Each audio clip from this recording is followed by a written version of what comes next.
Another addition to an already lethal-looking forward line. Oh, that's some shoulder there by Cathal Barrett. He's gone back quickly because the raiding Jamie Barrett sets off. Is there maybe a late goal for Waterford here? Just to please the fans. He's a good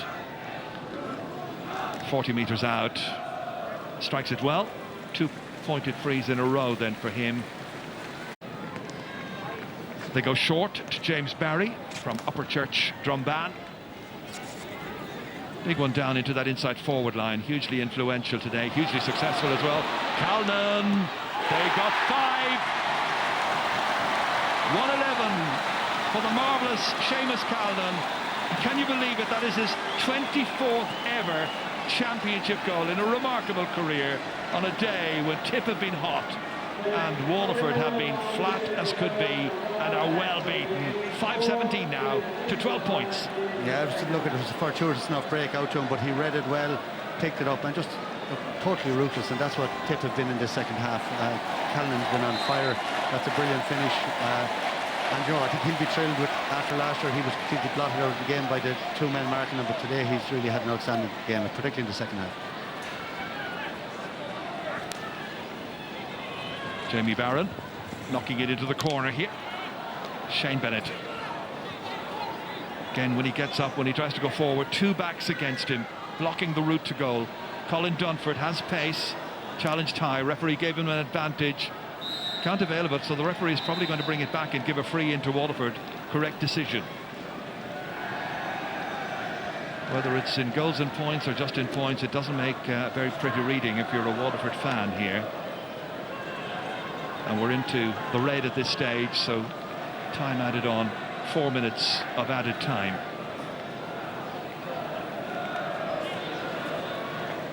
Hard to believe there were only a couple of points between them at half-time. Yeah, Curran's got another. I was just thinking that, Jerry, you know, hurling can be a very strange game at times. Waterford could have been arguably gone in a couple of points up at half-time. They had their 10 wides, 4 or 5 of them were very easy ones, and you know, while Tip looked to be the favourites at half-time, no one could see this coming. Well, look, it's the outstanding performance really so far this season in the championship. We've got to give Tipperary an immense amount of credit for this. Their second half display has simply blown Waterford out of the water, and there's been plenty of water around Limerick this afternoon, falling from the skies. Shane Fives trying to get it forward, stopped in his tracks. 1 more minute at least eaten out of the 4 minutes of added time. On to Shane Bennett, takes it forward here. Kennedy's after him, can't catch him. Awkward angle, a little too awkward this time. Often than Tip, but at the same time Tip laying down a marker today. And they go again, and they're once again successful, and this time it is the substitute Jason Ford. And Jason has made it 5-18 to 13 points. Well, the management team of Michael Ryan, Declan Fanning, who came in, of course, with Conor Stakelham and their coach John Madden, a job really, really well done to all concerned. Upwards and onwards. They're into August very shortly, or will be, and be playing in Croke Park in the semi-finals. Meanwhile, Waterford have to put this behind them as quickly as possible. And they've got a quarter-final of the All-Ireland Series to look ahead to.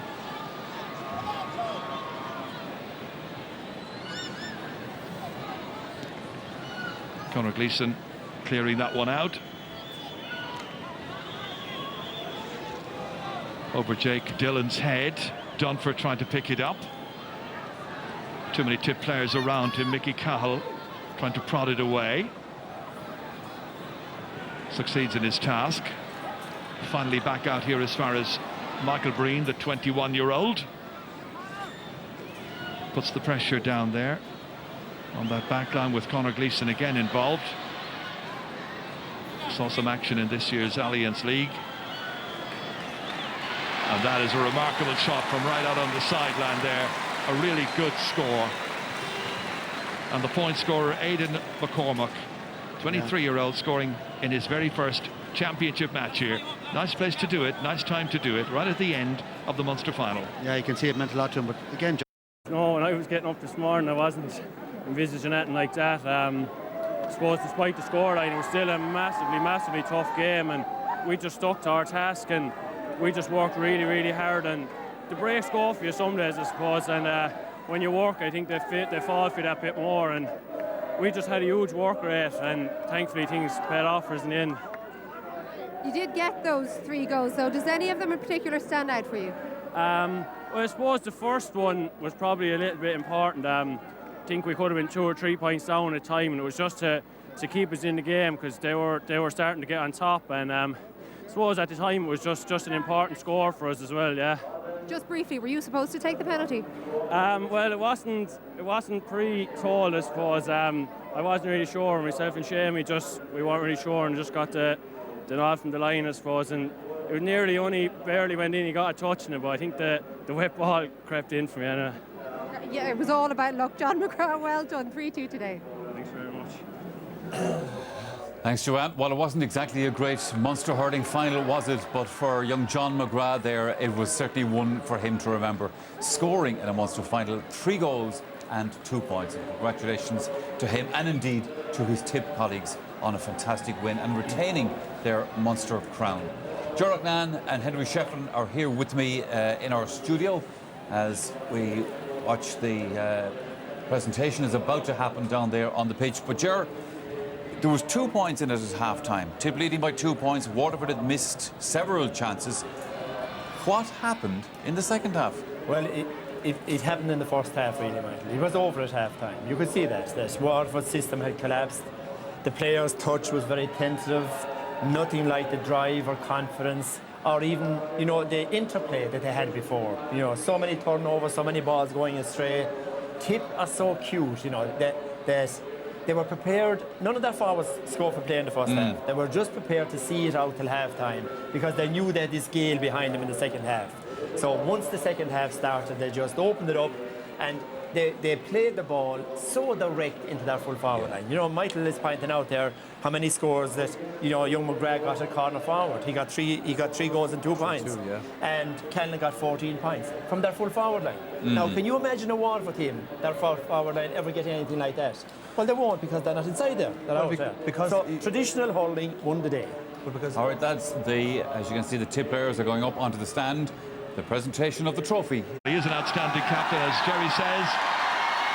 Tipperary have retained the title. They have won the Munster Championship for the 42nd time, and Brendan Maher lifts it aloft on a day when they struck 5 goals in the war. During the year, playing cricket down in Australia in a programme special. I say he's happier where he is today. Yeah, well, maybe so. I'm sure the weather was a bit nicer down playing cricket than it was today, definitely. Yeah. No, his job this morning, I think John McGrath said it, I didn't think I was going to wake up this morning, I was going to score 3 goals. I think Brendan Maher woke up this morning expecting to go up those steps. It was great to hear the tip roar is back. I questioned at the beginning of this year whether Michael Ryan was the right man to step in. He'd been there so long. Was he going to bring something different to this Tipperary team? Michael touched on it in reference there. They're working a lot harder. As Gerard said before the match, he's brought in players in each and every line of the team. He has made those subtle changes that matter. And I was just saying, when Gerard was talking about, you were saying, why couldn't Waterford do that in the first half, what Tip did? Well, Waterford were never going to go direct because they didn't have the players inside, the number of players or the quality of players that Tipperary had. And for our viewers at home as well, there was a strong breeze to do. So if you have a breeze, pump the ball in there. It's going to travel 15, 20 yards longer. It'll overtake the defenders trying to get back, and that's what happened. And Tip got the goals by direct balls down, and they had the hurlers with the wrists and the footwork to kind of make those opportunities. And I hear up Premier there. I never like hearing that, Michael. It always sends a shiver down my body. But that's their. You don't mind hearing it in July, is that hearing it in September? Yeah, well, or in any Munster venue, it's all right. Yeah, exactly. But no, they are definitely a team whose trajectory on their upward curve. They're playing very well, and like they scored 4-12 in that second half under conditions like today. And we said at a half time, myself and Gerard half expected it because we know they have those quality of players and they will hurt you when they get a bit of momentum, and that's what they've brought today. As your former mentor, Mr. Cody, would say, they're a serious outfit. I suppose probably balanced by how good Tipperary were and how clinical we were at times. I thought we started the game reasonably well. Ironically, we went fairly conventional at the start and seemed to be getting a bit of a foothold into it, and we pushed on, I suppose, with 25 minutes to go and the floodgates open. So very, very disappointing, I have to say. In the greatest tradition of Tipperary, I think we brought a lot of physicality to our game, but you can't just bring that. We've got to bring every other facet of the game: the skill, the pace, the intelligence. And I think at times you'd have seen flashes of all of those things there today. But look, the scores flatter us. Goals win matches, and we just seem to carve openings that Waterford didn't seem to get those chances at the other end. Be under no illusions, Waterford haven't gone away. They'll be a serious opponent for anyone left in this championship. Well, Sir Michael Ryan, full of respect for Waterford there, but they did win very comfortably, didn't they? Yeah, it was coming days when you look at it. Like he took over, he was involved, all along with Eamon O'Shea, and he took over then. You can see his stamp. There's no nonsense. They knew what Waterford were going to do. Waterford played defensive, have the sweeper, crowd the middle, but like they outfoxed them in the sense they went against the breeze. Barrett went the sweeper, would be used to do it from his college days, kind of got it out the side, down the channels, and like they hit them, like they went in. Waterford missed a lot in the first half, but when the goal chances came, there was 2 I think in the first time, Eddie wasn't got 1, but in the second half they blitzed them, and they blitzed them days where they thought they were strong. Like most of the time, Waterford were very good in the air, Dara Fives, tied the bucket, these ones, but they were mopped out, and it was old style tip hurling. And if you notice now towards the end, they were well up, 21 points up, but the backs did not want to let in a goal. They were making a statement down the road. We were going to challenge. They were straight into the semi-final. They were complaining last year that they didn't handle the 5 weeks well, you know what I mean, in between. I think this year they've learned. And they're up there with the Kilkennys at this moment in time, and they're in a very, very good space or good place. You were also hugely impressed, I know, with Tipperary today, Eddie. But what about Waterford? I mean, it's tough on Derek McGrath, a lot of preparation and understandable hope going into that game. Yeah, look, take what Cyril said, Tip were hugely impressive. But, you feel for Waterford a little bit, they still are a young team.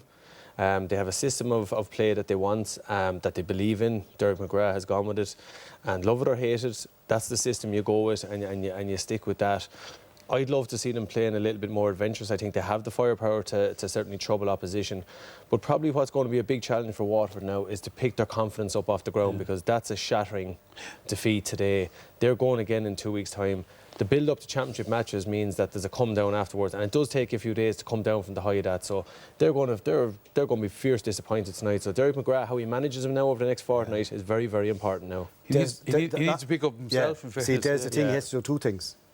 He has to pick up the team. They'll get terrible stick, but they'll bond together. And he also has to decide what method are they going to play, what system are they going to play. That's a big thing. Does he abandon the work? Does he change or does he keep it the same? I think he'll keep it the same. More than ever, you have to believe in it, whether it is right or wrong. I think more than ever, you have to stick with your guns now. A few little tweaks can put them back. I'd love to see maybe Austin Gleeson stay up in the forwards. I think he has the power to score up there with a few others. Yeah, but was it not the problem? You see, I understood that this system that Waterford had would not concede goals, and well, that's why it was set up, and everyone is kind of saying clear much the same, and everyone's saying, look, it's kind of it's slow and hurling. Well, you're going to show us, aren't you? Yeah, Eddie will show you. Yeah, in the first half, you're saying they kind of nullified. There's two aspects of it here. Again, Cathal Barrett comes out, but what he does is he goes over Tyke de Burke's head with a crossfield ball, so it's going deep, it's into the corners, and this yields a goal for them. Again, it does come from a sharp hook out to Cathal Barrett, who sends it, looks up the field and has a great strike on the ball. They got a second goal chance from a similar tactic. Now again, it was worked around a bit, maybe a bit of over-carrying or a bit of overplaying the ball. For me, John McGrath should have had a penalty here. I mean, Tyke de Burke is wrapped around him, and they almost recycled it for a goal chance and get it out. So they had Waterford under pressure. I mean, you take the 10 wides that Waterford had in the first half.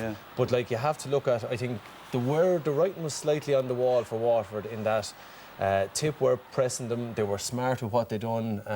While it looked as if Waterford had more possession, I think Tip had their homework done and they were well drilled. They weren't going to just send reckless balls. They were coming at an angle in over Tyke de Burke's head. And then they changed that again in the second half. Yeah, very interesting. Even in the puck outside from Darragh Gleeson. Good puck out, well let to spin them and pin fellas, but he went long. Barrett went long, and the funny thing is they went direct and they attacked Waterford wherever we all thought they were strong. This is a high ball coming down here. Now, Young Mara goes up, doesn't catch, breaks down here. Look at John McGrath. He has a trouble lot to do now. Lucky here to hold on to the ball, keeps going, kicks the ball into the back of the net. That really, it kind of rocked them. They scored 3-4, I think, in about 10 minutes. Here's another straight down the middle, strong again. Now, this, look the way he arches in. That's John McGrath. He arches up, catches the ball from behind. The men running through each time. Yeah, but Breen has come 60 yards there. No one tracked him back. If you just see, it might show it here. Look, he arches up over. Tyke de Burke doesn't see him. Lets the hand in down and keeps going. And beautiful. They are very good on the ball, and like Breen is brilliant in the sense he comes on them runs days. If the ball wasn't passed there, you wouldn't see it. And here's Pádraig Maher again, scud missile up in the air, and here it goes up, tangling here. Jamie Cannon's been dragged fouled, by Coughlin, and there's a penalty. Now this is interesting, Des. Cannon would be good at taking penalties, but they knew that John McGrath, he's something special. And when he before this, he throws it up, and he hits it lovely, follows through, but he actually places the ball. Now O'Keefe gets to it. He gets to it. But in Tony Redden's time, if he was playing, he would tell O'Keefe, if you had laid in your hurl, the boss hurl, that boss wouldn't turn to block the ball. He actually got to it, but the boss turned with the strength of it. But it was a lesson. It all fell down. Barris was loose all day, had a brilliant game, and they just kept lorrying these balls in, very, very dangerous. And here again, Cannon going over his own. He's not going to miss these. Nuts to a monkey back at the net. They got all the breaks, but they were coming in on the high breaking ball. They actually did what Kilkenny usually do. They attacked Waterford, where everyone thought they were strong, in there. They tied the book, Dara Fives, just couldn't get the ball on the break and just blew them away. What was key to that, though, Des, was there was a Tipperary forward always contesting the ball. They didn't leave it to one or two fellas or a big bunch of them. One went up, the rest waited for the break, and that was the homework being done. Who does that remind me of? Kilkenny. Like Kilkenny, this is the thing. This is like a reminder, if that Kilkenny jersey is on, Kilkenny in the skies. Did you ever go up and win one of them? With your 26 goals. There was one element that you drew attention to, and that was some of the cards, or inconsistency in the cards. Yeah, look, weather conditions today made it tough, and I suppose... look, it just made it hard all round. But look, I mean, to me, that's a red card all day long. I mean, that's a handle of a hurl straight into the head, knocks the helmet clean off Bonnermar's head. No action taken, just a free given. A few minutes later here, we have the second Tipperary goal chance. And what we don't kind of see here is when Stephen O'Keefe comes down across John McGrath here, he saws the hurl clean out of his hand. I mean, this is very close to being a broken thumb or a serious hand injury. Now, I know it's probably trying to get the ball. We have Dan McCormack. To me, he comes in over Barron's shoulder there. He gets the ball first, and yes, he does make contact with the helmet. But when you look at that as a yellow and the other two weren't, I mean, then here's Austin Gleeson, straight into the chest of Breen, I think it was. No arguments with that. And then I suppose this was a little a sideshow here between Austin and Cathal Barrett. They were kind of prodding at each other all day.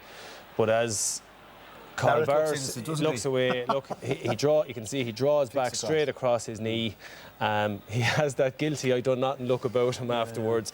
But even before that, earlier in the match, they were having a bit of a jostle. But you just like to see a bit of consistency with that because, like I said, there was potential for a couple of injuries there. All right. Well, let's go to our man of the match then today, Cyril. Who are the nominees? Well, they're actually days all from Tipperary. John McGrath, brilliant game, showed his potential today, showed what he can do.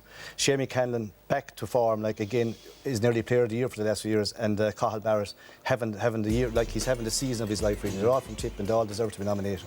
All right, then. Who did you go for in the end, Eddie? Yeah, big choice, but look, John McGrath, to be fair, to bag a hat-trick in a Munster final, the penalty, coolness personified. What was brilliant about the penalty for Lochmore man was he went through the routine 3 times just before he struck it, again, measuring his steps. So brilliant day for John McGrath and his family. Certainly was a hat-trick. So well done to John. Let's hear from him now.